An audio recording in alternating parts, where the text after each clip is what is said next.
ఆత్మవిశ్వాసం కలిగిన స్త్రీ యొక్క మనస్తత్వం ఎలా ఉంటుందో మనం చూసుకుందాం. ఫస్ట్ వచ్చేసి ఆమెకి ఎవరైనా నచ్చలేదనుకో వదిలేస్తుంది మౌనంగా, అంతేగాని వాళ్ళను బ్రతిమిలాడదు, అట్లని వాళ్ళను హెచ్చరించదు నేను నిన్ను వదిలేస్తున్నా అని.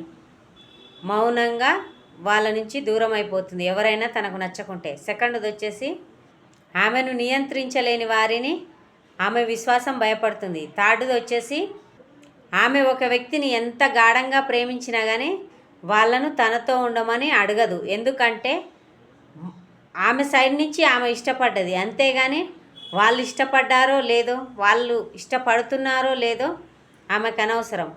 ఎందుకంటే వాళ్ళకు నచ్చొచ్చు, ఈమె నచ్చకపోవచ్చు. అందుకనే వాళ్ళ మా నాన్న వాళ్ళని వదిలేస్తుంది. ఈమె ఎంత ప్రాణంగా ప్రేమించినా కానీ వాళ్ళని వదిలేయడం అనేది జరుగుతుంది. అవతల వాళ్ళు కూడా ఇష్టపడ్డారా మంచిగానే ఉంటుంది, ఇష్టపడలేదా వాళ్ళ మా నాన్న వాళ్ళని వదిలేస్తుంది, కానీ బ్రతిమిలాడడం అనేది జరగదు. ఫోర్త్ది వచ్చేసి ఎవరైనా తప్పు చేశారనుకో వాళ్ళు క్షమించమని అడిగినప్పుడు ఆమె క్షమిస్తుంది, అంతేగాని అంత తొందరగా వాళ్ళతో కలిసిపోవడం అనేది అస్సలు జరగదు. చాలా టైం తీసుకుంటుంది. క్షమించడం అనేది తొందరగా చేస్తుంది, కానీ కలిసిపోవడం అనేది చాలా లేటు జరుగుతుంది ఆమె విషయంలో. ఫిఫ్త్ వచ్చేసి ఆమె ఏదైనా ఇష్యూ వచ్చినప్పుడు మౌనంగా ఉండడం అనేది జరుగుతుంది. ఇష్యూ వచ్చినా రాకున్నా ఎదుటి వాళ్ళు నటిస్తున్నారా నిజంగానే మంచిగానే నిజాయితీగా ఉన్నారా తెలుసుకోవడానికి ఆమె మౌనంగా ఉంటుంది. ఆమె మౌనంగా ఉన్న క్షణంలో వాళ్ళ నిజస్వరూపం ఆటోమేటిక్గా బయటపడుతుంది అనే విధంగా ఆమె ఆలోచిస్తుంది.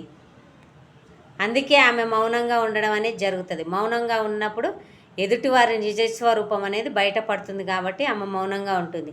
సిక్స్త్ వచ్చేసి ఆమె తన బాధను మౌనంగా కళ్ళ వెనుక దాచుకుంటుందే కానీ కనపడ్డ ప్రతి ఒక్కరికి చెప్పదు. ఎందుకంటే ఆమె బాధను ఒకరికి చెప్పడం వల్ల వాళ్ళు ఎలా రిసీవ్ చేసుకుంటారో చెప్పడం. ఇప్పుడు ఆమె బాధను వాళ్ళకి చెప్పడం వల్ల రేపు వాళ్ళకు చులకనైపోతానేమో అన్న ఇలాంటి చాలా భావనలు ఉంటాయి. బాధలు చెప్పడం వల్ల కొంతమంది నవ్వుకుంటారు మన ముందు, అవునా అలా జరిగిందా అయ్యో పాపం అన్నట్టే మాట్లాడతారు, వెనకాల వెళ్ళి మన గురించి నవ్వుకుంటారు కొంతమంది ఏమో బాధ చెప్పుకుంటే చులకనగా చూస్తారు, కొంతమంది ఏమో అర్థం చేసుకుంటారు. ఇలా ఒక్కొక్కరు ఒక్కొక్క రకంగా ఉంటారు కాబట్టి ఎవరు ఎలా రిసీవ్ చేసుకుంటారో నేను చెప్పిన విషయాన్ని అని భయంతో, బాధతో, భయమైనా కావచ్చు, బాధ అయినా కావచ్చు, ఏదైనా కావచ్చు. ఎందుకంటే ఒక రకంగా భయం కలుగుతుంది. వీళ్ళకి చెప్తే వీళ్ళు ఎలా రిసీవ్ చేసుకుంటారో, వీళ్ళు హేళన చేస్తారో, అర్థం చేసుకుంటారో తెలియని అయోమయంలో పడిపోతుంది. ఇంకొకటి వచ్చేసి బాధతో,